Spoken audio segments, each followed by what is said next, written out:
Olá, seja bem-vinda, seja bem-vindo. Sextou, 1º de outubro de 2021. Começa agora o Câmara Notícia, ao vivo, 12:01. E para você participar, enviar a sua mensagem é através do WhatsApp. 19 é o nosso DDD, 978293776. 19 é o DDD, 978293776. Lembrando sempre que você tem a opção de enviar uma mensagem através do nosso QR Code. Pegue o seu celular, abre a câmera como se você fosse tirar uma foto e você aponta para este QR Code que está aí na sua tela e já vai aparecer no seu celular o WhatsApp da TV Câmara Campinas. Você aperta que a gente conversa ao vivo nesta sexta-feira. Confira agora os destaques de hoje.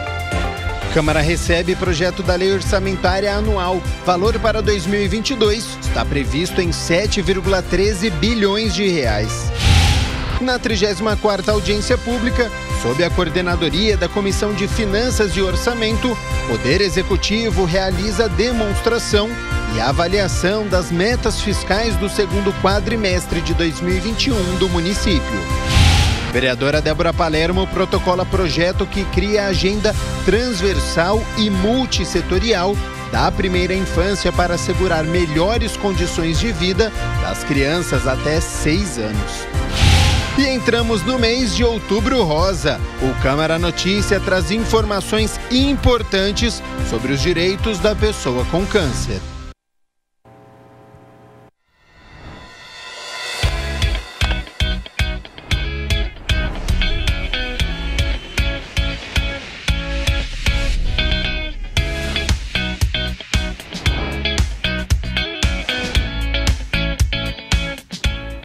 E toda sexta-feira, você já sabe, nós vamos até um bairro da cidade contar a história. E hoje estamos na região leste, no distrito de Souzas.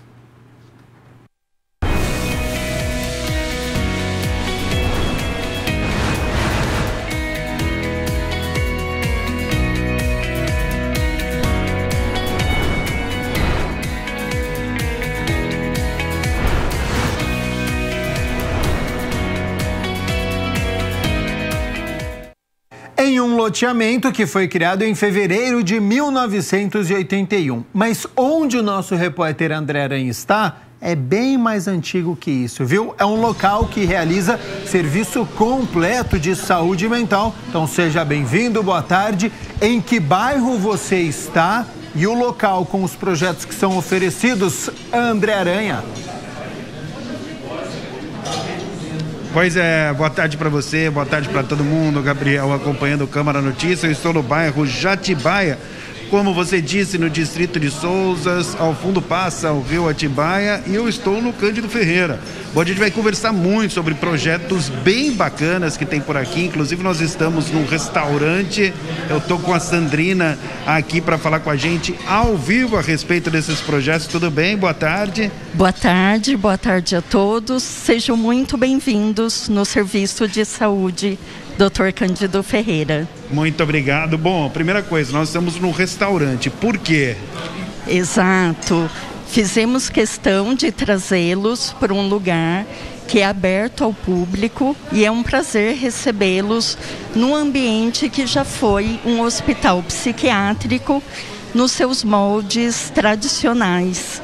E com a reforma psiquiátrica, hoje temos esse espaço maravilhoso, com uma comida deliciosa e, melhor que isso, contribuindo no projeto social da nossa entidade. Perfeito. O restaurante, na verdade, ele faz parte da oficina, né? Gostaria Exatamente. Que você falasse mais sobre isso. Quem toca o restaurante, como funciona? Exatamente, André. O restaurante faz parte de um dos projetos das oficinas terapêuticas que tem o objetivo de gerar trabalho e renda. A nossa população atendida aqui, elas têm transtornos mentais graves e essa população geralmente tem uma dificuldade de ingressar no mercado de trabalho. Então, desde 1991, o Cândido tem esse projeto de oficinas de trabalho. Aqui é o restaurante, são os nossos atendidos que trabalham aqui de segunda a sábado. Que bacana, que maravilha. E o restaurante agora é aberto ao público, né? Bom, com qual objetivo o Armazém da Oficina foi criado, Sandrina? O Cândido, como você mencionou, né? Ele é uma organização quase centenária que desde 1990 ele transformou o seu modelo de atenção em saúde mental.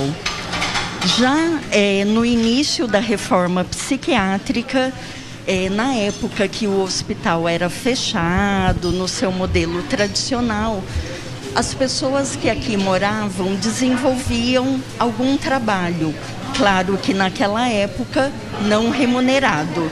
A partir de 90, em 91, nós inauguramos esse projeto com o intuito de promover reabilitação para o trabalho. Um tratamento humanizado, né? Exatamente, André. Nós entendemos que com a reforma, a pessoa com transtorno mental, ela precisa de tratamento, de cuidado, de reabilitação e oportunidade. Então, o NOTE, que é um dos projetos do Cândido Ferreira, ele acolhe essas pessoas que queiram trabalhar conosco. Como eu disse, essa é uma das oficinas, nós temos tem mais muito mais coisa, 13. Né, Sandrina? O que tem aqui? Conta pra gente. Museu ao vivo, o que mais? Esporte, arte? Então, o Cândido, além dos serviços de tratamento, nós acabamos de ingressar num edital da PROAC e somos hoje um museu vivo. O que é o museu vivo? Diferente do museu tradicional, ele é um museu que ele é construído com a comunidade. E para a gente é importantíssimo, né, para o Cândido e para toda a sociedade, para a gente mostrar como era o tratamento e como é hoje, demonstrando as boas práticas e a evolução do tratamento. Então, nós temos aqui um conjunto de obras de arte que foi iniciado também no começo da reforma, onde os nossos pacientes demonstravam habilidade em pintura, desenho e outras atividades. Tem até rádio, né? Rádio Maluco Beleza, tem um jornal também, né? O Candura, é isso? Exatamente. Também foi uma frente de trazer para dentro, né, do tratamento a interface com a informação, com a cultura. E nós temos a Rádio Maluco Beleza, que é conduzida por pacientes que têm habilidade na comunicação e esse interesse. Que legal, que bacana. Importante a gente dizer também, né, Sandrina, que aqui atende em média 6.500 pessoas por mês, né? Eu vou contar um pouquinho como é essa rede. Vocês estão visitando hoje a sede do Cândido Ferreira e, para além da sede, nós temos 39 unidades. Esses projetos, eles ocorrem em parceria com o poder público através de um convênio. Nós temos 11 centros de atenção psicossocial para adulto, criança e para pessoas com dependência química. Perfeito, perfeito. Deixa eu saber do Gabriel Castro se tem alguma pergunta para Sandrina, que está conosco ao vivo aqui no Câmara Notícia. Pois não, Gabriel? Tenho sim, André. Então, Meu Bairro na TV, diretamente do Parque Jatibaia, falando sobre o Cândido Ferreira. E o meu questionamento é o seguinte, para a Sandrina, né? De que maneira os projetos que são realizados aí no Cândido, que já foram citados, né? Museu Vivo, Coletivo da Música, de Esporte, a Rádio Maluco Beleza, que é muito bacana, faz uma interação com a sociedade. Então, como que vocês aproximam as pessoas das comunidades, do bairro? Como é que é realizado isso diariamente? Seja bem-vinda mais uma vez e boa tarde. Bom, Gabriel agradece demais sua participação aqui e ele pergunta exatamente o seguinte para você. Bom, de que maneira os projetos que são realizados aqui no Cândido, com museu ao vivo, coletivo da música, de esporte, de que maneira esses projetos fazem uma interação com a sociedade, como as pessoas se aproximam da comunidade nesse aspecto? Por favor. Ótima pergunta, agradeço. Esses projetos, eles são fundamentais para demonstrar a evolução no tratamento em saúde mental. Antigamente, a gente acreditava que essas pessoas tinham que ser tratadas de forma isolada, longe da comunidade. Com a reforma, com a luta antimanicomial, isso se transformou. Então, para a gente é muito importante que a comunidade participe. O Cândido é aberto ao público, nós temos uma loja onde concentramos a venda de todos os produtos das oficinas de geração de renda. Fora isso, a comunidade participa da rádio, do Museu Vivo. Nós temos uma área aqui no Cândido, belíssima, inclusive numa área de preservação ambiental. É muito bonito aqui mesmo, né? Então as pessoas vêm hoje na sede para fazer uma caminhada, para comprar um produto.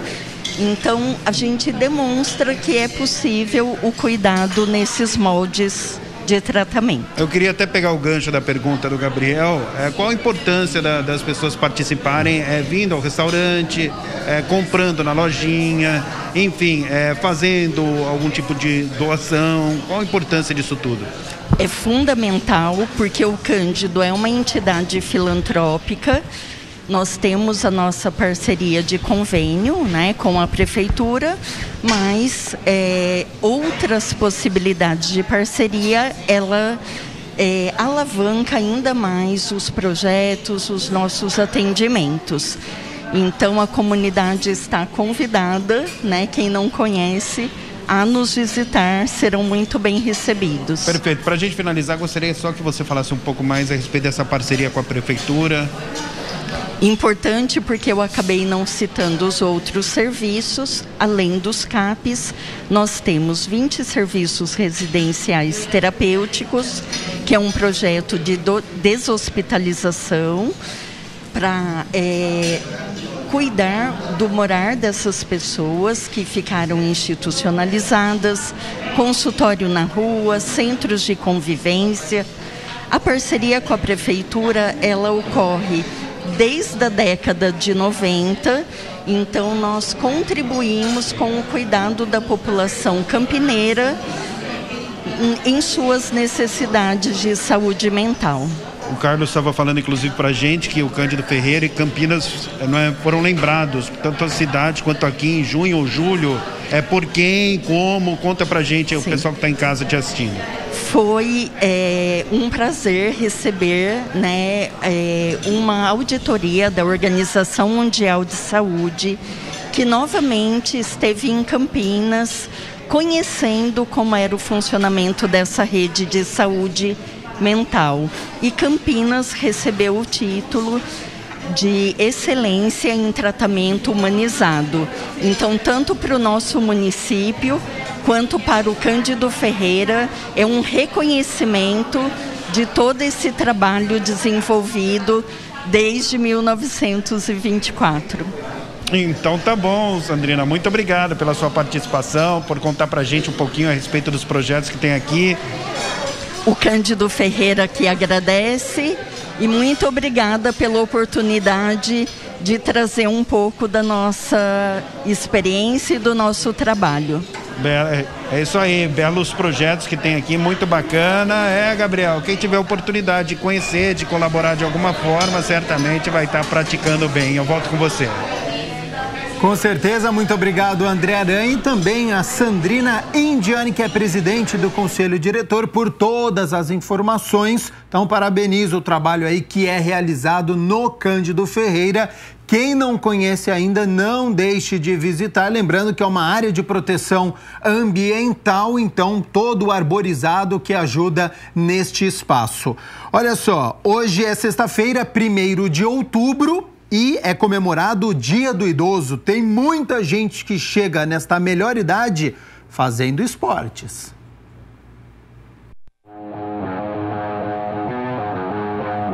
Seu João e seus 62 anos de pura saúde.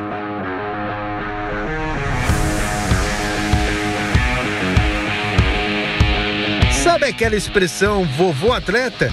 É o caso dele. Então, eu penso que lá atrás eu já pensei num tipo assim, um investimento, uma poupança a gente faz, né? Na saúde, lá atrás eu comecei a investir nisso aí, vamos dizer assim, né? Para ter um futuro mais tranquilo, evitar doenças, prevenir outras, né? E a partir daí passei a praticar os esportes aí a partir dos 30 e poucos anos. Comecei a participar de corridas e outras mais aí. E faço também nos parques, além das corridas, caminhada, faço também um alongamento nos parques aqui da cidade. Devoto de Nossa Senhora Aparecida, seu João fez recentemente a famosa Caminhada da Fé. 318 quilômetros e duração de 11 dias. Ele inicia na cidade de Águas da Prata e passa por 12 ou 13 cidades e chegando a Aparecida do Norte. Ao longo do trecho tem os pontos de apoio, tem pousadas, tem outros pontos aí que dão apoio para o peregrino, né? E a partir daí seguimos aí. Eu fui mais um companheiro dessa vez. As outras que eu fiz sozinho, né? Em outros anos, em 2019, 2020, fiz sozinho. E agora nós somos em 2. Qual a emoção quando cheguei em Aparecida? É bastante emocionante, alguns não seguram, acabam se desabando ali, né? Tanto pelo cansaço quanto a emoção de conseguir chegar nesse objetivo, né? Que é tão esperado. Desde o primeiro passo que você dá lá em Águas da Prata, você já passa a mentalizar ali a chegada, né? Que é o finalzinho, se você vai conseguir, por muita coisa pode acontecer no caminho, né? Bom, no estado de São Paulo, os idosos, olha só, representam 16,2% de toda a população. Uma estimativa de aproximadamente 7,5 milhões de pessoas. 1º de outubro é comemorado o Dia do Idoso, na mesma data do Dia Internacional do Idoso, que foi estabelecido pela ONU. Esse dia, inclusive, foi o dia da promulgação do Estatuto do Idoso no ano de 2003, né, através de uma luta aí para reconhecimento dos direitos das pessoas idosas. Envelhecer é um direito, né, está estabelecido lá também dentro do Estatuto do Idoso, e a proteção também deve ser assegurada. Então, eu gostaria de falar que ser idoso é ser uma pessoa que envelheceu, e não é todo mundo envelhece do mesmo jeito, né? Então, dentro do Conselho Idoso, a gente tem que ter uma visão para todos os tipos de idosos. Então, não é igual, né? A velhice é muito diversa. O que a presidente do Conselho do Idoso faz questão de reforçar é que nem todo mundo chega à melhor idade praticando atividade física, por exemplo, mas que todos merecem respeito e atenção. Mas nem sempre vai ser igual.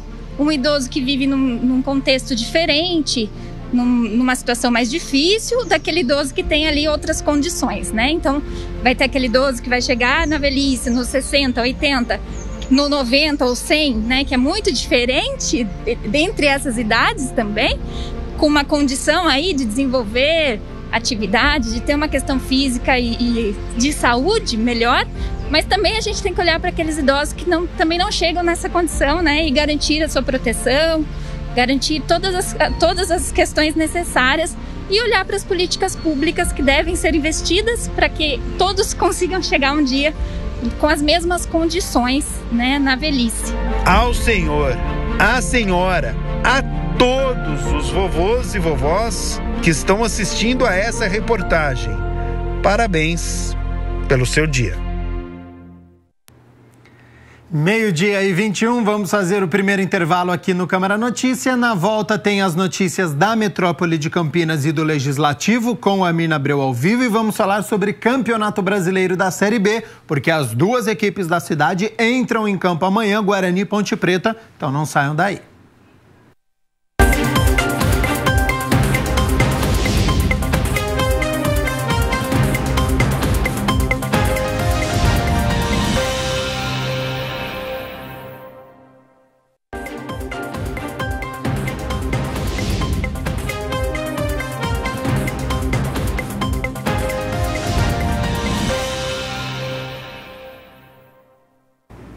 Câmara Notícia de volta ao vivo nesta sexta-feira, 12:24. Como combinado, a Mirna Abreu já está aqui nos nossos estúdios e nós começamos com as notícias da Metrópole de Campinas, fazendo aquela atualização diária dos casos da Covid-19 no nosso país, estado de São Paulo e depois a cidade de Campinas. Seja bem-vinda e boa tarde, Mirna. Boa tarde, Gabriel. Boa tarde a você aí de casa. De acordo com o Ministério da Saúde, são 21.427.073 casos da Covid-19 desde o início da pandemia, com 596.749 óbitos. A gente está aí, infelizmente, se aproximando das 600 mil mortes devido à Covid-19 e ficam aqui as condolências da TV Câmara Campinas. No estado de São Paulo, 4.366.132 pessoas já tiveram a doença e nós tivemos no estado 149.810 óbitos. Aqui na região metropolitana de Campinas,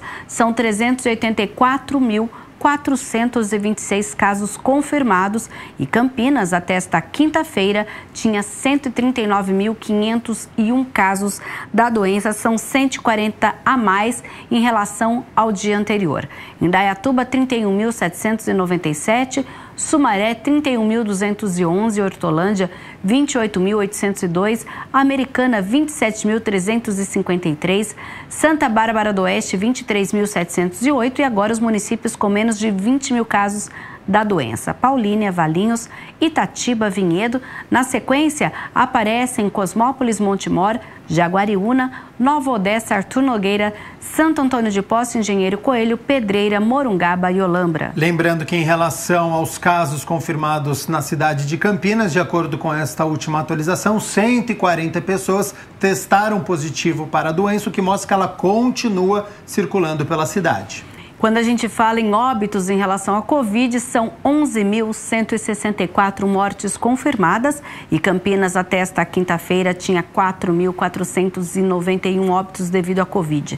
Sumaré, 986, Americana, 842, Santa Bárbara do Oeste, 814, Indaiatuba, 789, Hortolândia, 729, e agora os municípios com menos de 500 óbitos devido à Covid: Valinhos, Itatiba, Paulínia, Nova Odessa, depois aparecem Montemor, Vinhedo, Jaguariúna, Cosmópolis, Arthur Nogueira, Pedreira e os únicos municípios que têm menos de 100 óbitos devido à Covid são 4 aqui na RMC: Santo Antônio de Posse, Engenheiro Coelho, Morungaba e Olambra. Mais 5 óbitos foram registrados na cidade de Campinas. Chamam a atenção para a faixa etária. Um homem de 34 anos que não tinha comorbidades, portanto saudável, e perdeu a vida para a Covid-19. Uma outra mulher de 48 anos e 3 pessoas acima dos 60 anos com 72, 74 e 75 anos.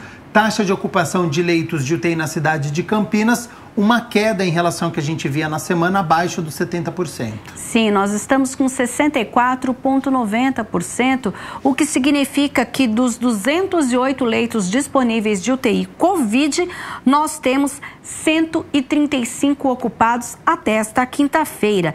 Temos ainda 139 pacientes internados em leitos de enfermaria Covid. No SUS municipal, 74 leitos disponíveis, 51 ocupados.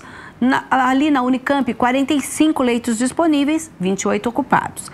E na rede particular, 89 leitos disponíveis, dos quais 56 ocupados, aí com pacientes de UTI Covid. Vamos falar sobre vacinação agora, Mirna Abreu, porque nós temos números aqui de doses já aplicadas na cidade de Campinas. No último dia 29, a gente lembra que a gente tem ainda o agendamento para novos grupos, 3 novos grupos. Temos na cidade, olha, 679.747 pessoas que já tomaram 2 doses da vacina e temos 9.715 que tomaram já a dose adicional. Quando a gente fala dessa segunda dose, agora a prefeitura coloca também os que tomaram aquela vacina da Janssen, que é uma dose única. E amanhã tem dia D da segunda dose aqui em Campinas, a partir das 8 horas da manhã, em 60 centros de saúde da cidade. Lembrando que esse é o 10º dia D. A gente já teve 6 da primeira dose e 4 da segunda dose. Portanto, amanhã mais de 1.100 profissionais vão trabalhar nesse mutirão da segunda dose da vacinação anti-Covid-19. Agora a gente vai falar um pouquinho, eu sei que daqui a pouco vem aí a cultura, mas eu vou adiantar, porque começa amanhã, olha, e vai até o dia 10, a Bienal Sesc de Dança 2021. É um evento totalmente online, gratuito. São mais de 20 apresentações artísticas com espetáculos ao vivo e gravados, mostra de videodanças, mostra de filmes, mesas de conversa, aulas abertas e workshops. A programação também prevê aí atrações para a criançada. Vai ser amanhã, no dia 2, e no próximo dia 9, às 3 horas da tarde, com um ateliê de dança. Então, todas essas informações no site Bienal de Danca, que é de dança.sescsp.org.br. Tá certo, então, Mina Abreu, muito obrigado pelas notícias da Metrópole de Campinas. Quero aproveitar sua presença nos nossos estúdios para nós falarmos das notícias do Legislativo. E eu começo falando, você sabe que dia é hoje, além do Dia do Idoso, além da gente começar o mês de Outubro Rosa, você sabe? Eu precisei de uma colinha aqui para saber, viu, Mina Abreu? Hoje é o Dia do Vereador e ficam aqui, então, todas as homenagens aos vereadores de Campinas e de todo o país. E olha, uma curiosidade que nós trouxemos aqui. O Dia do Vereador, ele foi instituído por uma lei de 1984, mas as câmaras de vereadores, elas são muito antigas, antes até do Congresso Nacional e das Assembleias Legislativas Estaduais. A primeira Câmara foi instalada em 1532 por Martim Afonso de Souza, na capitania hereditária, onde foi a primeira vila brasileira, hoje onde é lá São Vicente, no litoral paulista. Por isso ela era chamada, inclusive, como Câmara Vicentina. E para quem não sabe, o papel do vereador, ele é um agente político eleito por 4 anos, representa a população e faz essa ponte entre o legislativo, entre a população e as prefeituras. E falando nisso, a gente já começa com uma notícia que aconteceu aqui na Câmara de Campinas e que dá muito trabalho aos vereadores. É a entrega do orçamento de 2022 que precisa ser aprovado pelo Legislativo Campineiro. Acompanhe. O presidente da Câmara de Campinas e demais vereadores receberam na manhã desta quinta-feira, das mãos do prefeito em exercício Vanderlei de Almeida, o projeto da Lei Orçamentária Anual, conhecida como LOA, para o exercício de 2022. A peça prevê um orçamento da administração direta e indireta de 7 bilhões e um pouco mais de 131 milhões de reais. Valor 9,7% a mais do que este ano. Uma proposta considerada realista. A opção da peça orçamentária que a nossa equipe discutiu lá ao longo do ano e preparou é uma peça dentro da realidade atual. Levamos em conta o que foi executado no ano de 2021, mais uma reposição inflacionária, com isso a gente tem um orçamento dentro dos padrões de uma realidade do momento que a gente está vivendo. Que a gente espera com isso fazer frente às demandas da nossa cidade nesse momento pós-pandemia. De acordo com a proposta, 70% dos recursos previstos são oriundos da arrecadação municipal, 7% do governo federal, 7% do governo estadual e 16% da administração indireta. O orçamento ele é composto da receita e da despesa. Então, se você não faz um orçamento realista, ou seja, se você não prevê o que você efetivamente vai arrecadar, você acaba imaginando que vai arrecadar algo que não vai entrar como receita e você autoriza, quer dizer, o Poder Legislativo acaba aprovando uma peça orçamentária que autoriza um gasto que depois não vai ter como pagar. Então, isso significa déficit. Então, nós estamos trabalhando com todo o esforço para zerar os déficits de exercícios anteriores e para não ter como ter déficit no próximo exercício. Tá? Então, isso é ser um orçamento realista. O presidente da Câmara ressalta que é obrigação do Legislativo analisar e propor emendas caso necessário. A responsabilidade é muito grande. Verificar se está dentro do orçamento de acordo com a Constituição, porque nós temos a porcentagem da parte da área da educação e também da área da saúde. E esse rito é normal, tenho certeza que os vereadores fará, como tem feito sempre, com responsabilidade para ajudar o Executivo naquilo que for possível, embora sendo poderes independentes. Nós vamos estar estudando, todos os vereadores vão estudar a peça orçamentária, faremos da melhor maneira possível, num tempo exíguo, para a gente aprovar aqui no plenário e fazer as correções que forem necessárias. Isso sempre foi a responsabilidade da Câmara Municipal através dos vereadores. Para 2022, a educação e a saúde ficarão com a maior parte do orçamento. A previsão é de que para a educação seja de 1,4 bilhão. Já a saúde vai ficar com 1,3 bilhão, além de um pouco mais de 392 milhões de reais da rede Mário Gatti. O líder do PSB fala da importância dessa área que precisa de atenção, além dos cuidados com a pandemia da Covid-19. Mostra que a cidade está sadia e investindo na questão da saúde. Mas existe a questão da preocupação em determinadas situações, em posto de saúde, em questão de logística, em questão do remédio estar chegando no posto de saúde. E diante deste orçamento, que é o maior da cidade, na questão da saúde, estamos cobrando o prefeito em exercício, Vanderlei de Almeida, e deixando aqui a nossa proposta como vereador, representando o poder legislativo da nossa cidade, que é o poder fiscalizador do executivo, onde fizemos as colocações das necessidades de fazer essas correções e estar atendendo a população com mais rapidez, fazendo com que os remédios cheguem nos postos de saúde com mais agilidade e o atendimento da população nos postos de saúde que seja prioridade. Então a saúde neste momento, independente do Covid que acontece no mundo inteiro, existe essa preocupação, mas também existe outros tipos de doença que tem que ser cuidado, a questão da pressão alta, a questão do diabetes e outros tipos de doença que acaba aparecendo. Tem que existir sim esse tratamento, essa prioridade, e esse atendimento tem que ser priorizado no nosso município. E no plenário da Câmara, a Subcomissão de Direitos Humanos, que discute a elaboração de um Plano Municipal de Direitos Humanos, se reuniu ontem pela primeira vez. Presidida pela vereadora Paola Miguel, a subcomissão recebeu especialistas da área. A parlamentar comentou sobre os temas abordados. A gente também comentou sobre, novamente, que os direitos humanos são para todos, todas e todos, e não simplesmente para um grupo da sociedade, que é essa visão que as pessoas têm, né? Que os direitos humanos são apenas para as pessoas que estão encarceradas, mas isso não é verdade, são para todo mundo. A gente comentou a diferença entre as leis que pegam e que não pegam, como a Lei Maria da Penha. Quando a lei é construída a partir da sociedade, ela acaba pegando mais, né? As pessoas acabam lembrando mais, justamente para ela conseguir abraçar um número maior de pessoas.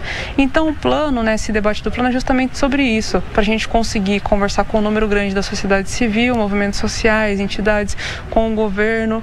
Teve a sugestão da gente também ter o judiciário incluído nessa discussão, para a gente conseguir construir um plano que abrace todo mundo e que a gente consiga melhorar a cidade de Campinas e não determinados grupos. Olha, e essa foi a primeira reunião presencial. Essa subcomissão já fez uma primeira reunião online naquele período em que a Câmara não estava recebendo público. E agora a parlamentar também pretende promover uma conferência sobre o tema assim que a pandemia amenizar. A gente tem a ideia da gente fazer uma conferência municipal o ano que vem, né? A gente ainda está no período de pandemia, então a gente vai tentar construir o plano enquanto a pandemia estiver acontecendo, para que a gente consiga construir uma grande conferência municipal entre março e junho, né? Vamos ver se a pandemia nos permite fazer uma reunião presencial mesmo. A gente está segurando para a gente conseguir voltar, para encher a casa e conseguir ter uma participação popular.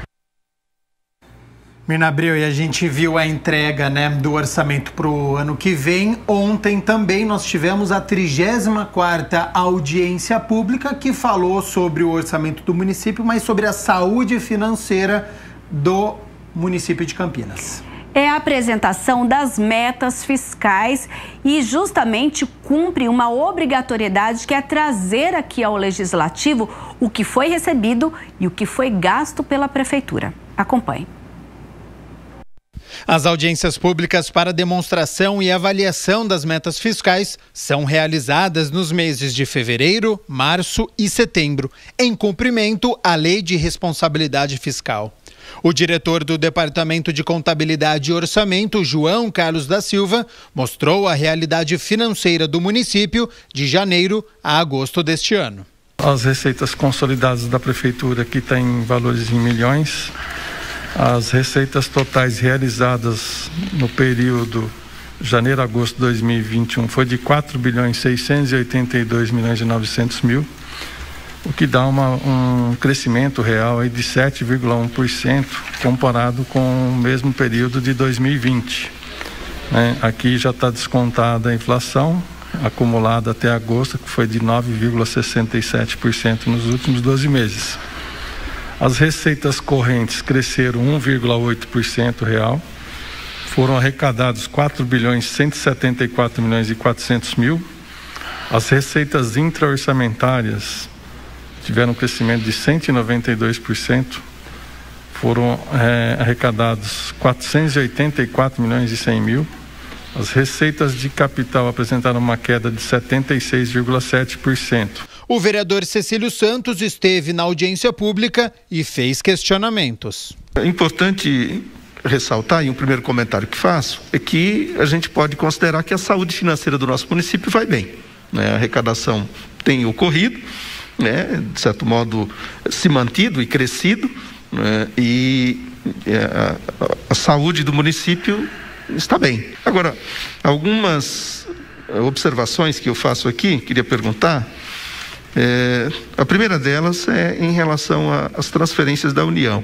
Claro que caiu as transferências em função da pandemia, a União repassou menos, não é? Mas aqui me chama a atenção das transferências, outras transferências da União, 91%, quase 100%, nós não recebemos quase nada do governo federal. Os repasses da União tiveram uma queda de 31,8%, sendo os repasses do SUS mais representativo aí, junto com demais transferências da União. Então, de fato, tem a ver com a pandemia. No ano passado, a saúde recebeu bem mais recursos para combate à pandemia e esse ano não chegou nada. Então, tem a ver aí com o efeito da pandemia, que em 2021 a Secretaria não recebeu repasses da União para ajudar aí no combate à pandemia. A vereadora Guida Calisto também participou da audiência pública e com questionamentos. Aqui fala que o total de despesa com o pessoal está em torno de 32,7%. Enfim, está numa situação muito, mas muito confortável com relação aos limites de alerta, o limite prudencial, o limite máximo da LRF. Está em 32,7%. E aí, eu queria meio que, se tivesse uma explicação da Secretaria, o porquê que está num nível tão baixo desse jeito.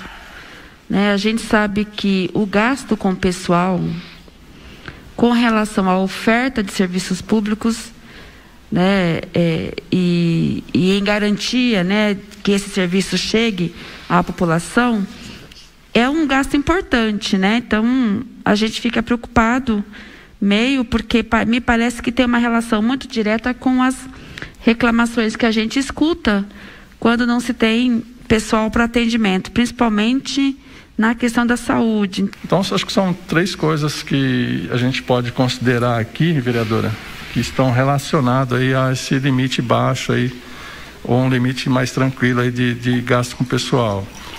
Uma coisa é a situação de não reajuste. Então, nós estamos há 2 anos sem reajuste na folha, por conta da Lei Complementar 173.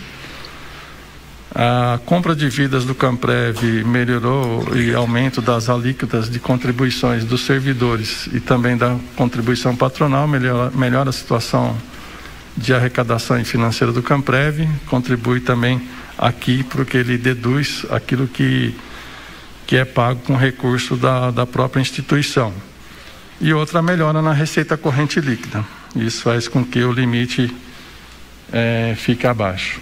Por fim, o presidente da Comissão de Finanças e Orçamento realizou uma análise da situação do município. Como foi dito aqui, acho que a saúde financeira do município, apesar de toda essa turbulência que estamos passando, a crise que vivemos devido à pandemia e muitas dificuldades, a diminuição de renda dos trabalhadores, porque automaticamente isso afeta o caixa tanto do governo federal quanto estadual e municipal, é uma consequência. Eu acredito que tenha atendido a expectativa, eu acho que a nossa secretaria está muito bem. Falando sobre os projetos que foram protocolados aqui na Câmara de Campinas, também neste trabalho dos parlamentares. A gente tem um deles que é de autoria da vereadora Mariana Conte, que cria aqui na cidade o Programa Municipal de Formação de Doulas através do SUS Campinas. Acompanhe. O projeto de lei de autoria da vereadora Mariana Conte cria o Programa Municipal de Formação de Doulas no SUS Campinas, baseado na implementação da Política Nacional de Práticas Integrativas Complementares. O projeto de lei faz parte, é uma regulamentação da Política Nacional de Práticas Integrativas, que é uma política que está dentro do SUS, e a ideia é que o município faça processos de formação com os profissionais que atendem no centro de saúde, principalmente agentes comunitários de saúde, sobre as práticas da doulagem.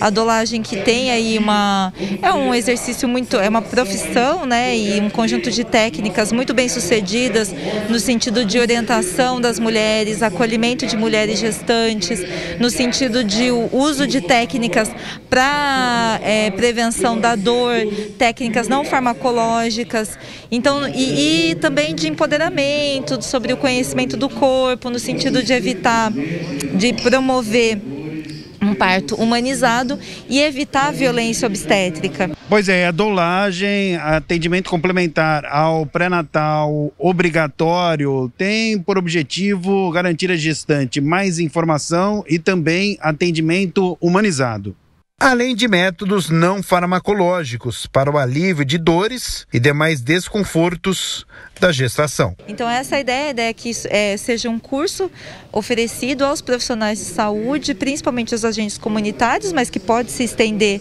para profissionais da enfermagem, outros profissionais também da saúde, para que a gente possa promover, ter essa formação e promover, então, um acesso ao parto humanizado. A gente sabe que hoje é uma demanda da sociedade, a questão do parto humanizado, mas muitas vezes só tem acesso ao parto humanizado quem pode pagar, contratar o serviço privado de doulagem, enfim. Então a nossa ideia é que isso possa, para que a gente possa democratizar o acesso, né, para que todas as mulheres possam ter acesso a isso, para aprimoramento dos profissionais que lidam com as mulheres gestantes, com as puérperas.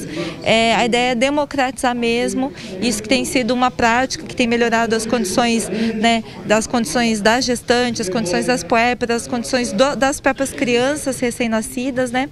Então a ideia é essa, que a gente possa incorporar isso no sistema público.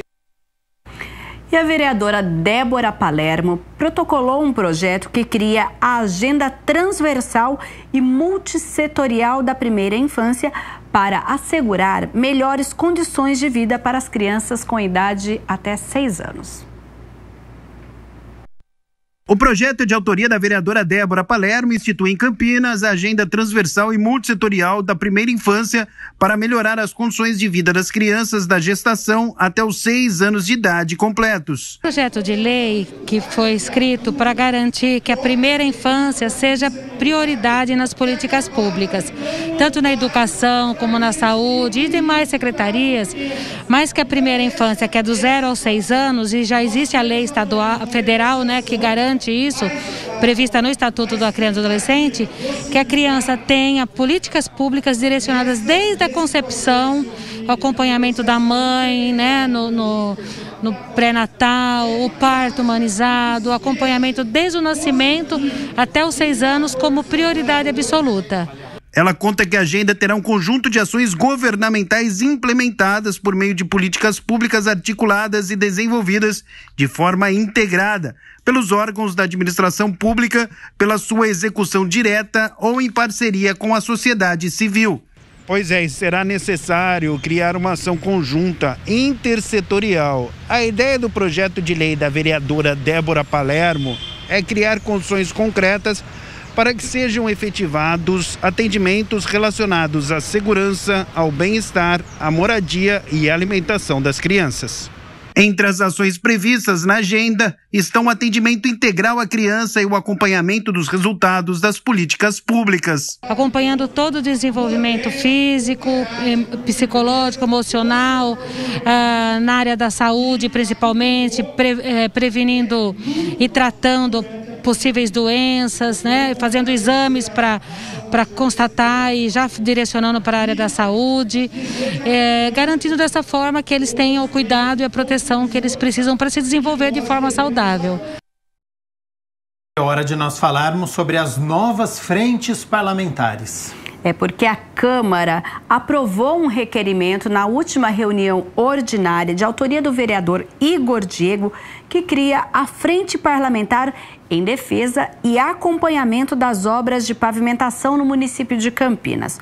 O vereador ressalta a importância desta frente em fiscalizar, por exemplo, o empréstimo de R$200 milhões destinados à pavimentação de 13 bairros da cidade.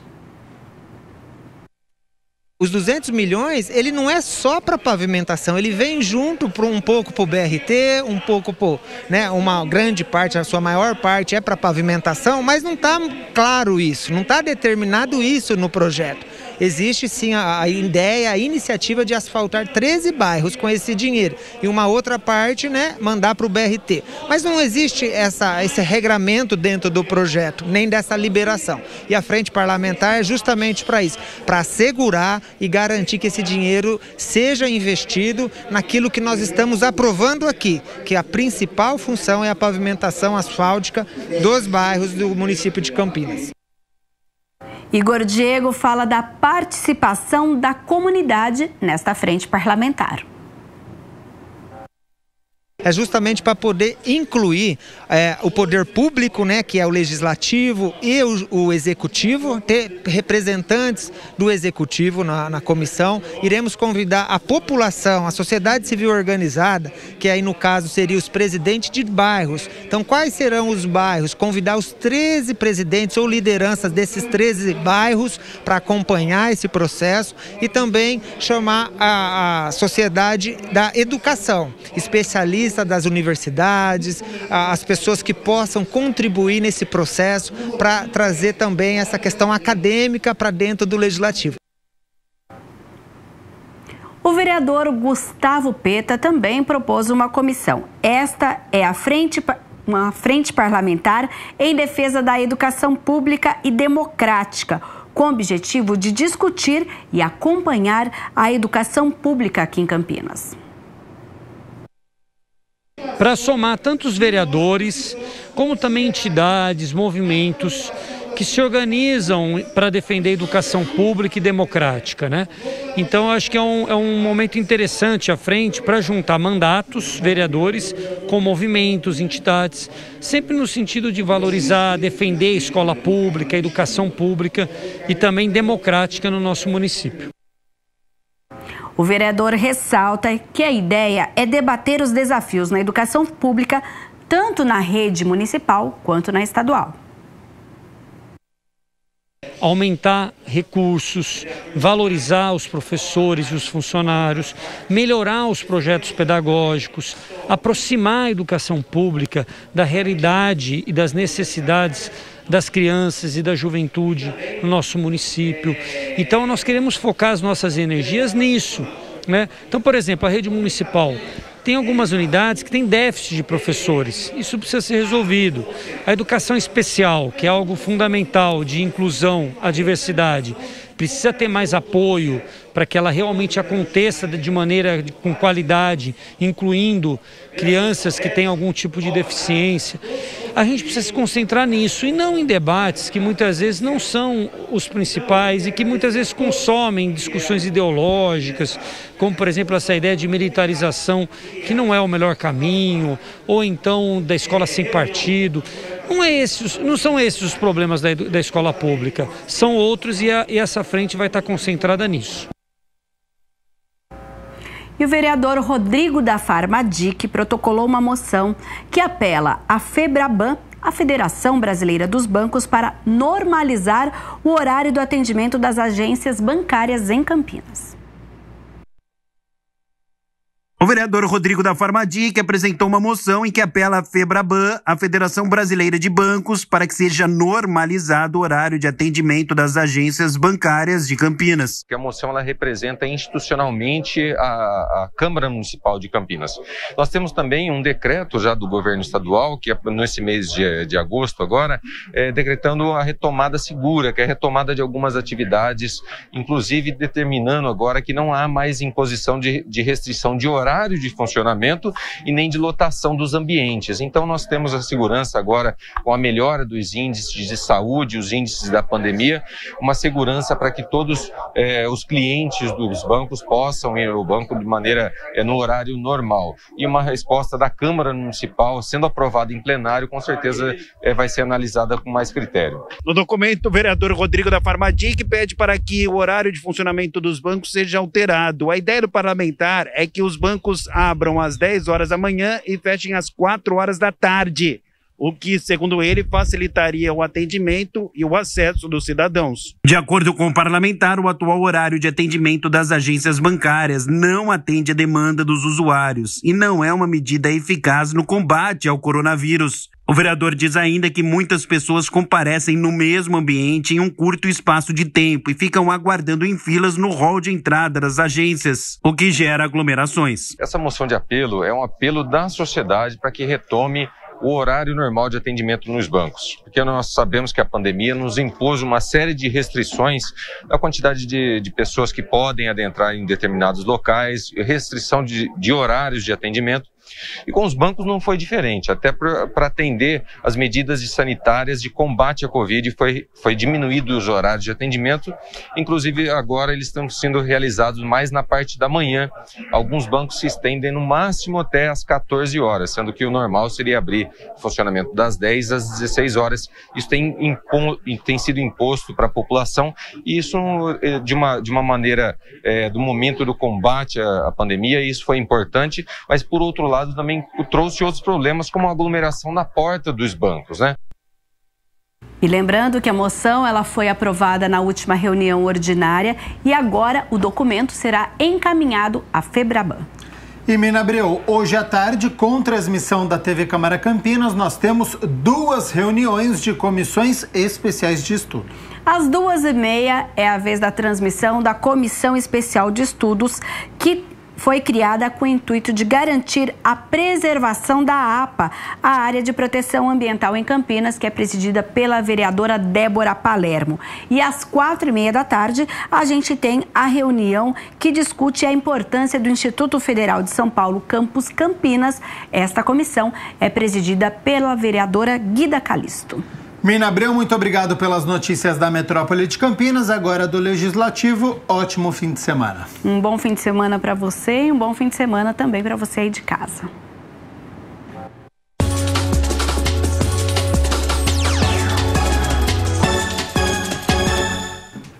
Meio-dia e 58, hora de falar rapidinho sobre o Campeonato Brasileiro da Série B, porque as duas equipes entram em campo amanhã.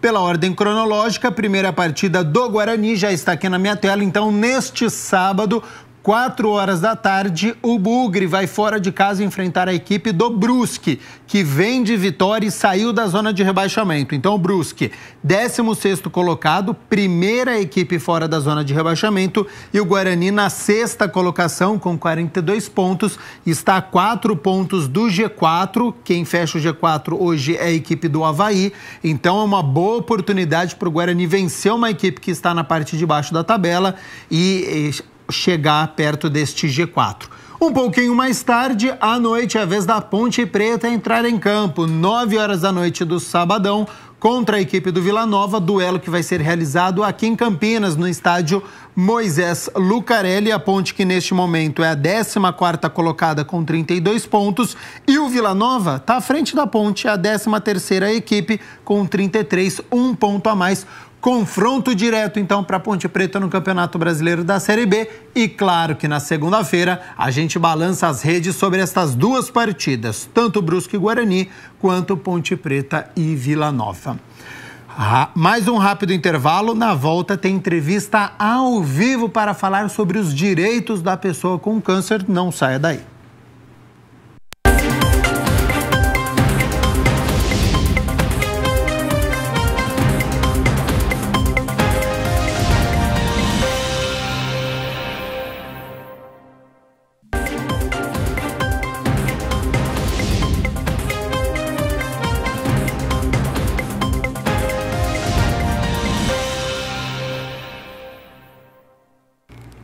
Câmara Notícia de volta ao vivo nesta sexta-feira. Muito obrigado pela sua companhia, pela sua audiência. 1h03. E olha só, após a confirmação do diagnóstico de câncer, a pessoa tem inúmeros direitos, como reconstrução mamária, pode ser feita pelo Sistema Único de Saúde, o SUS, ou pelo convênio, porque este procedimento é descaracterizado da plástica por beleza. A lei dos 60 dias, o paciente com câncer tem direito de se submeter ao primeiro tratamento no SUS no prazo de até 60 dias contados a partir do dia em que for assinado o diagnóstico em laudo patológico, 3 dias de folgas por ano, saque do FGTS, do PIS, PASEP, entre outros muitos direitos. Converso agora com a Maria Helena Lovisaro, ela que é advogada do Grupo Rosa e Amor. As pessoas chegam até a associação sabendo destas leis? Seja bem-vinda ao Câmara Notícia e boa tarde, Helena. Boa tarde, Gabriel. Agradeço aí a oportunidade de falar um pouco sobre os direitos da pessoa com câncer. Normalmente não. Os pacientes chegam no Grupo Rosa e Amor desconhecendo a maioria dos seus direitos. Então, o atendimento que a gente faz é fornecer essas informações para que ele se empodere, né, e busque os direitos que estão disponíveis para ele. Quais são outros direitos que as pessoas possuem que você pode destacar para a gente? Eu queria até mostrar, eu tenho uma cartilha, né, que quando chega no Grupo Rosa e Amor, tem o passo a passo do tratamento e dentro, né, tem todos os direitos da pessoa com câncer, né. Uma das questões também que você colocou, a lei dos 60 dias, a gente tem antes a lei do 30 dias. A lei do 30 dias, ela estipula que a partir do momento da suspeita, então o paciente vai ao médico, a suspeita que pode ser câncer, já começa a contar o prazo de 30 dias para que sejam feitos os exames necessários para que se tenha o diagnóstico dentro dos 30 dias. Então esse é um direito. Então aí a proteção que o tratamento se inicie dentro de 90 dias, né? Então, 30 dias para você ter o diagnóstico, tendo o diagnóstico, 60 dias para você iniciar o tratamento, que pode ser por quimioterapia, radioterapia ou mesmo a cirurgia. Helena, dizem que no Brasil nós temos ótimas leis, mas que muitas delas não são colocadas em prática e depois, para garantir estes direitos, leva-se tempo. Você entende que essa é a maior dificuldade? Sim, a gente fez uma estatística dentro do próprio Grupo Rosa e Amor e nós identificamos que a lei dos 30 dias, ela é só, vamos dizer assim, cumprida por 40% dos pacientes e a lei dos 60 dias por 70% dos pacientes. Então, realmente, ela não está sendo cumprida. E há uma punição para este não cumprimento, que a gente está falando de vida das pessoas, né? Sim, sim. Inicialmente, o que a gente orienta os pacientes, né? Você tem que começar a ter o empoderamento, saber que você tem que ter o diagnóstico nos 30 dias e aí você buscar que se cumpra. Um dos principais canais que as pessoas não usam e que dá muito resultado é a ouvidoria. Então, a ouvidoria do órgão que está atendendo a pessoa, na maioria das vezes, consegue resolver o problema. Nós estamos falando sobre os direitos da pessoa com câncer. É um mês de muita divulgação sobre este assunto, Outubro Rosa. Lembrando que você que está nos acompanhando também pode participar, enviar o seu questionamento. 19 é o nosso DDD, 97829-3776 é o número do nosso WhatsApp. Helena, sobre estes direitos, né? Não é o fato de ter câncer que garante ao paciente ter a isenção de IPVA, que é o Imposto sobre a Propriedade de Veículos Automotores. Existem requisitos aí exigidos pela legislação estadual. Há esta discussão para facilitar o acesso dos pacientes aos veículos? Tivemos mudanças que dificultaram este acesso? Sim, sim. Ao inverso, né? O que está ocorrendo é a supressão, né? A supressão de um direito que já era garantido. Nós tivemos uma alteração da legislação em São Paulo com relação ao IPVA, que, vamos dizer assim, categorizou os deficientes, porque não é ter o câncer, né? Em si que lhe dá o direito a ter essa isenção e compra de veículo. É a deficiência que o câncer ocasiona. E no caso das mulheres, principalmente, com câncer de mama, que tem uma deficiência que é gerada no braço, né, devido à retirada dos órgãos, né, do tumor em si, desculpa, que faz com que ela tinha essa isenção de IPVA. E isso não tem mais agora. O que aconteceu foi que isso foi judicializado e tem uma ação civil pública que está tramitando, tem uma liminar que suspendeu essa decisão, mas ainda a gente tem a sentença por vir. Então essa é uma discussão atual que foi judicializada e você vê de suma importância esta garantia de direito para esta pessoa que, após retirar o tumor, ficou com alguma situação que não lhe... com alguma dificuldade e ela precisa, então, dessa isenção para facilitar? Você entende dessa maneira? Sim, o que ocorreu, né? Antes, o câmbio automático era um dos motivos para você obter a isenção e agora não mais. O carro agora ele tem que ser adaptado. Ele não pode vir de fábrica com esse elemento de adaptação, no caso, como o câmbio automático, né? Então, isso foi extinto. A gente está falando desta isenção de IPVA. A parte financeira, com a sua experiência, com quem você conversa, é motivo de preocupação para essas pessoas também, Helena? Já que às vezes é a fonte de renda, às vezes tem um remédio muito caro, as pessoas chegam com esta preocupação e garantir este direito de uma isenção de IPVA, de outros direitos para as pessoas que estão em situação de vulnerabilidade é uma preocupação e tem que ter um olhar atento a isso? Sim, com certeza. O que acontece principalmente com a pessoa com câncer, ela tem muita dificuldade de inserção no mercado do trabalho. Então, devido até à doença. Então, na realidade, isso ocorre. E, às vezes, acaba prejudicando até uma pessoa que é o arrimo da família, né? É a responsável pelo sustento de toda a família. E nós encontramos, sim, essa situação em que a pessoa com câncer, ela não consegue se inserir no mercado de trabalho. Tanto é verdade que o Grupo Rosa e Amor está realizando diversos cursos, né, de aprimoramento, de aperfeiçoamento profissional, para garantir que a pessoa ela consiga se inserir de novo no mercado, não necessariamente através da CLT, mas sim pode ser através de MEI, né, ela própria criando uma nova profissão.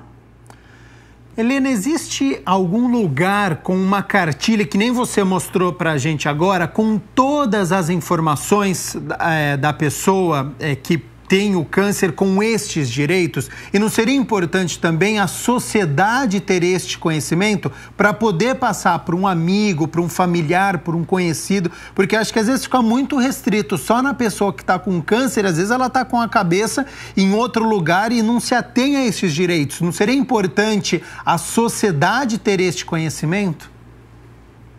Sim, o Outubro Rosa o primordial do Outubro Rosa é essa conscientização, né? Principalmente dos direitos do portador de da pessoa com câncer. Essa cartilha nós disponibilizamos direitos no site do Grupo Rosa e Amor. Então é www.gruporrosaeamor.org.br. Nós temos também o site do INCA, a Abrale também tem. Então tem diversos sites que disponibiliza essa cartilha virtual. Então, é só entrar no site e retirar essa cartilha que está explicando todos os direitos. E essa poderia ser uma cartilha até como política pública, né? De divulgar em locais de grande circulação para que as pessoas tenham este acesso também, mas já é um ótimo caminho, já ter no Grupo Rosa e Amor, no site do INCA, do Instituto Nacional do Câncer, enfim. Helena, neste período de pandemia que nós estamos vivendo, há 1 ano e meio já, nós tivemos uma queda nos diagnósticos em decorrência da diminuição do número de exames. Há um temor de que com esta retomada que já tem acontecido, as mulheres voltem a realizar os exames, com isso aumente o número de casos e depois sobrecarregar a área da saúde, e aí essa garantia dos direitos que nós estamos falando não ser cumprida? Sim, nós já estamos com filas, né? Então, a própria Unicamp, nós tivemos o conhecimento que tem 100 pacientes na fila para o atendimento. Então, assim, o sistema CROSS, que faz a distribuição desses atendimentos, já está sobrecarregado. Então, o que nós percebemos no Grupo Rosa e Amor, que realmente a situação ela irá se agravar. Então, a defesa dos direitos do paciente provavelmente vai ser muito judicializado. Helena, para a gente poder encerrar, para alguém que está nos acompanhando, que está passando por esta situação, por tratamento, ou que conhece alguém que está passando também, e algum direito não esteja sendo cumprido, o que ela pode fazer? Olha, inicialmente a gente sempre busca a via administrativa. Então, se ela sabe de um direito que não está sendo cumprido, primeiramente vamos tentar a via administrativa, que às vezes é até mais rápido que o judicial. Mas se não houver essa possibilidade, então ela tem que procurar ou a Defensoria Pública, ou a própria OAB, que tem essa parte de convênio com a Defensoria Pública, em outras cidades, como Campinas também tem, então, e buscar, desde que ela seja, vamos dizer assim, uma pessoa carente, né, e não tiver condições de contratar um advogado, e ela busque os seus direitos através de um advogado. Se ela tiver condições, aí é só contratar um advogado para a defesa dos direitos dela. Maria Helena Lovisaro, advogada do Grupo Rosa e Amor, muito obrigado por todas as informações. Sei que é um tema bastante extenso, né? Você já mostrou essa cartilha de grande valia. Então, no site do Grupo Rosa e Amor, você tem acesso a esta cartilha, que é importantíssima. Todos, como sociedade, devem ter acesso, conhecer os seus direitos para poder orientar sempre um amigo, um conhecido, um familiar, ou caso você passe por essa situação, você já saiba os seus direitos. Já fica o convite aqui para uma próxima oportunidade para a gente poder voltar a conversar sobre estes e outros assuntos. Eu gostaria também de divulgar o telefone do Grupo Rosa e Amor, é 3869-7899, e nós ficamos à disposição. Então, se alguém também tiver alguma dificuldade, algum direito que não está sendo garantido e quiser levar lá para o grupo, será o maior prazer atender e esclarecer o que a pessoa pode fazer e como buscar. Muito obrigado, então, por todas as informações da Helena, ela que é advogada do Grupo Rosa e Amor. E o quadro Saúde Agora nós exibimos toda quinta-feira, mas hoje, excepcionalmente, ele vai entrar na sexta-feira, porque nós estamos no mês Outubro Rosa de prevenção ao câncer de mama, falamos sobre os direitos agora. A gente continua falando sobre esse assunto agora com a Viviane Novaes.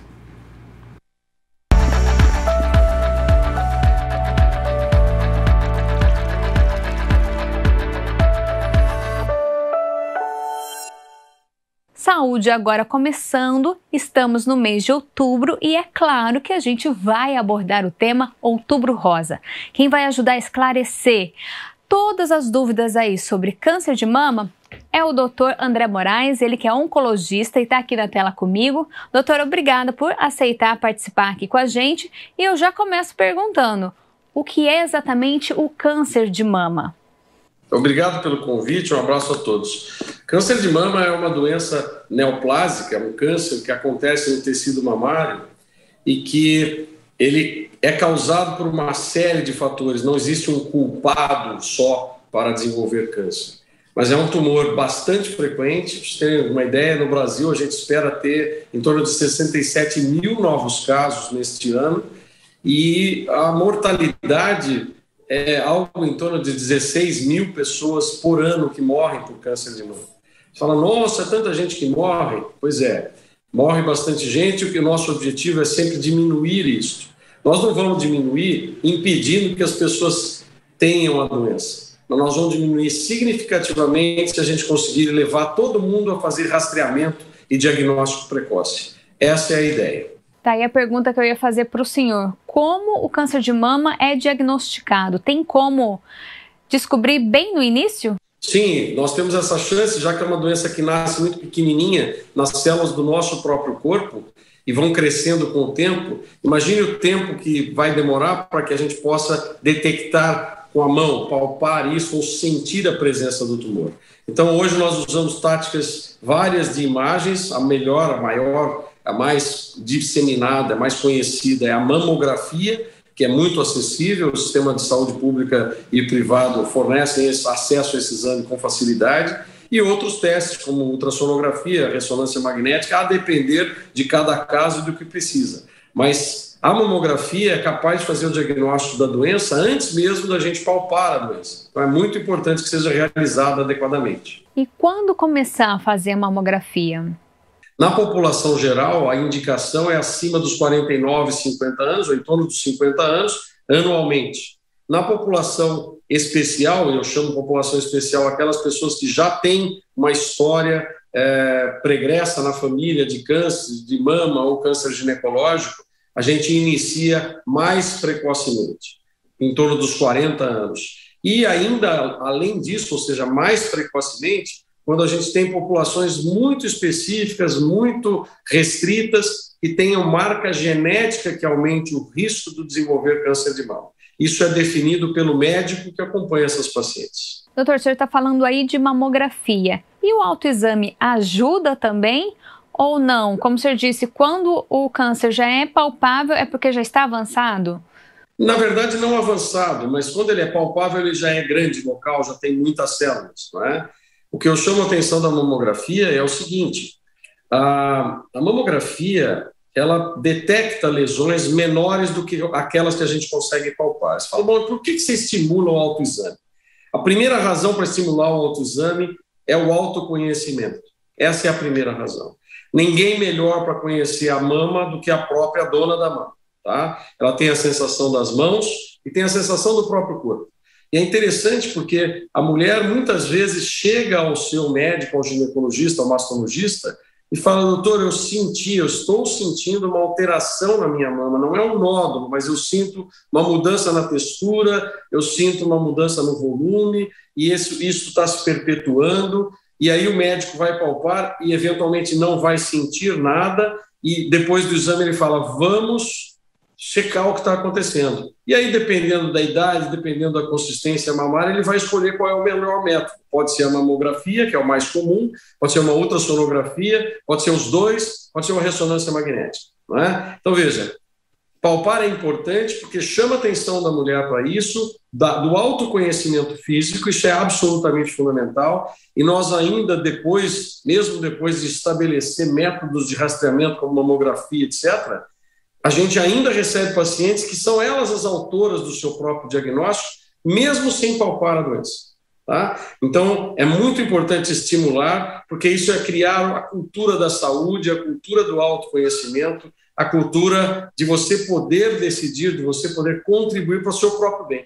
Tratamento do câncer de mama vai depender muito aí de como está? Olha, depende sim. Quer dizer, a depender do tamanho da doença, muitas vezes a mulher pode fazer um tratamento local exclusivo, ou seja, não é necessário fazer uma complementação sistêmica, tomar remédios ou coisa que o valha, não é? Mas mesmo nos diagnósticos em que precisa tomar algum remédio ou coisa que o valha, quanto mais precoce o diagnóstico, maior é a certeza de alcançar a cura da doença. Não é? Então, veja, hoje nos diagnósticos precoces, as sobrevidas ultrapassam 95% a 10 e 20 anos. Não é? Então a gente precisa ter isso em mente. O diagnóstico precoce é a melhor oportunidade de curar a doença, independente do que se vá fazer de tratamento. E todo o tratamento ele é embasado a partir do que se tem de informação da extensão da doença e de qual é a característica dessa doença. E doutor, agora no mês de outubro, a mulher tem muita opção, muitos locais para procurar aí a mamografia, né? É importante, então, já aproveitar agora esse mês e fazer o exame? Veja, eu acho que não precisa ser no mês de outubro. A gente, obviamente, usa o mês de outubro porque, historicamente, ele foi, vamos dizer assim, impulsionado a ser o mês em que a gente se dedica à prevenção. Não é? Qual a ideia do mês? É a gente trazer a memória das pessoas, avivar a memória das pessoas, a necessidade de fazer o diagnóstico precoce, a mamografia, etc.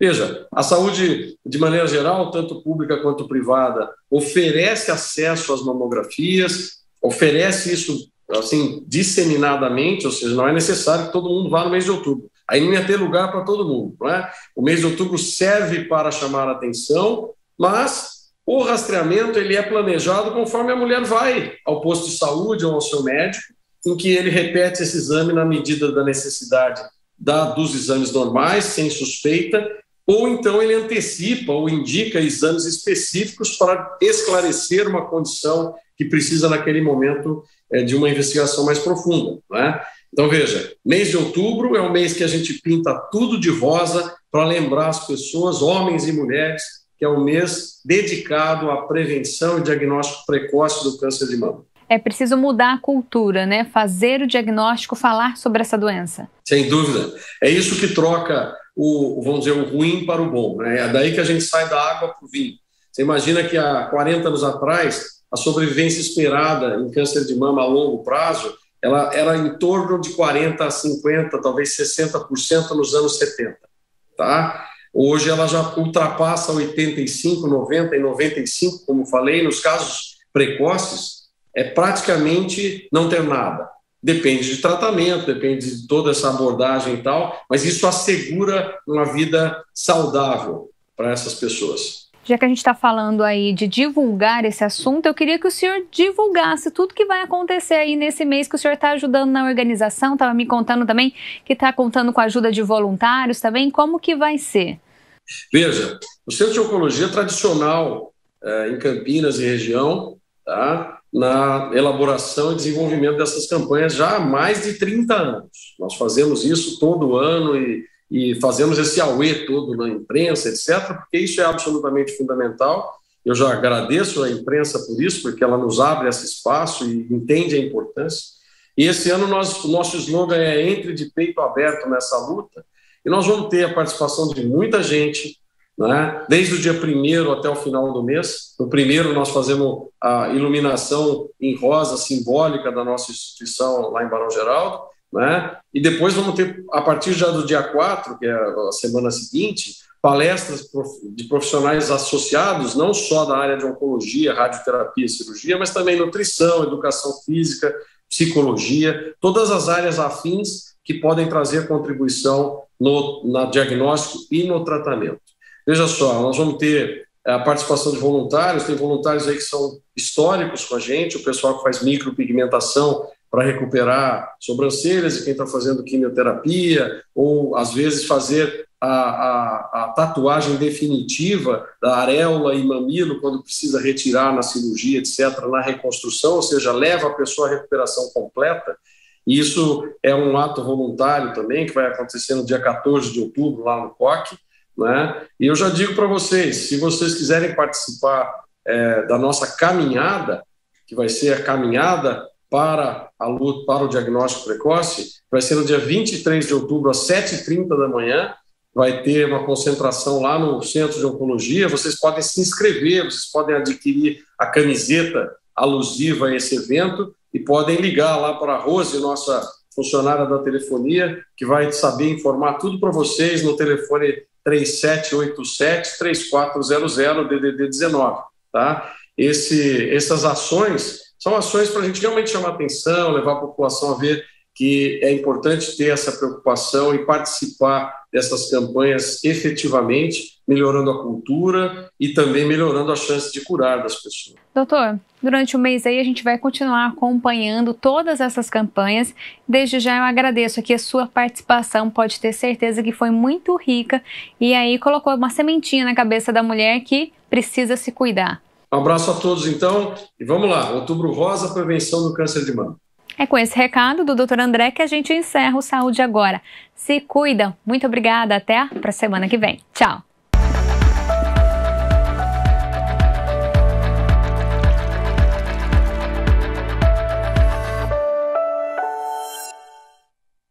E olha só, o fim de semana está batendo a porta e você que ainda não sabe o que fazer, com responsabilidade, né? Pois nós estamos em pandemia.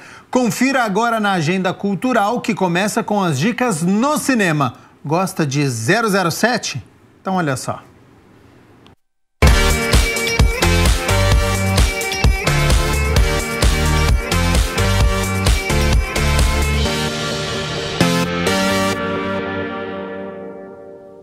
Olá, Agenda Cultural no ar, outubro chegou, primavera e outra coisa que também acabou de chegar são as dicas para o seu final de semana.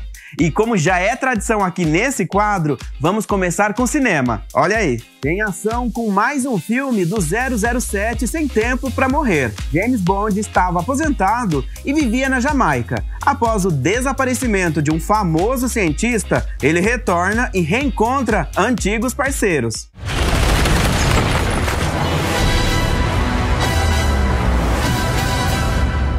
Nascida e criada na aldeia de Cândamo, nas profundezas da Amazônia, Ambo é uma jovem especial escolhida pelos espíritos da natureza. E ela vai precisar ser forte para salvar seu povo e sua terra da ganância e exploração ilegal do ouro. Isso não é um abraço. Isso que é um abraço! Jennifer e Eric são apaixonados por aventuras radicais. Na companhia de dois amigos e um guia, eles decidem explorar um profundo sistema de cavernas desconhecido no norte da Austrália. Quando inesperadamente o nível da água começa a subir, eles descobrem que esse será o menor dos problemas que vão enfrentar.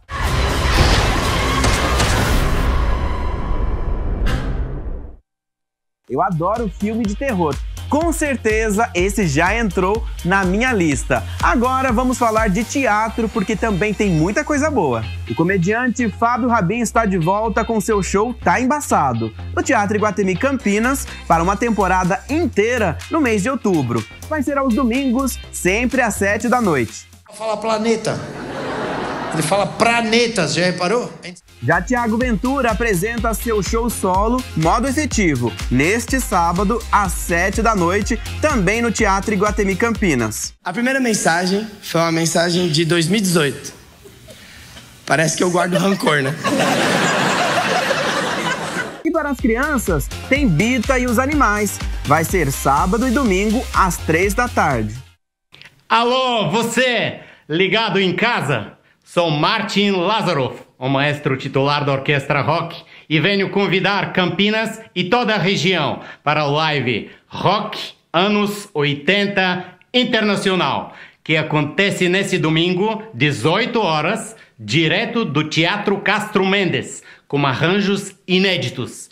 Quem curte Queen, Black Sabbath, Europe, Bon Jovi, Yes e muito mais, vem aí! A live é gratuita e o público poderá fazer doações ao Hospital Boldrini. Não percam!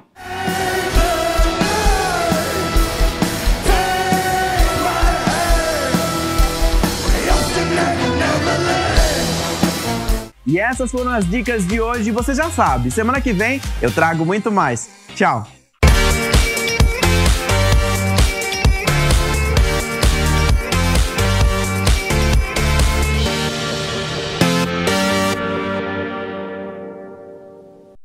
Dicas para todos os gostos. O Câmara Notícia fica por aqui. Muito obrigado pela sua companhia, pela sua audiência. Lembrando, das reuniões que nós temos hoje à tarde, às 2h30 e depois às 6 horas da tarde. Ótimo fim de semana e nos vemos na segunda-feira ao meio-dia. Até lá. Tchau, tchau.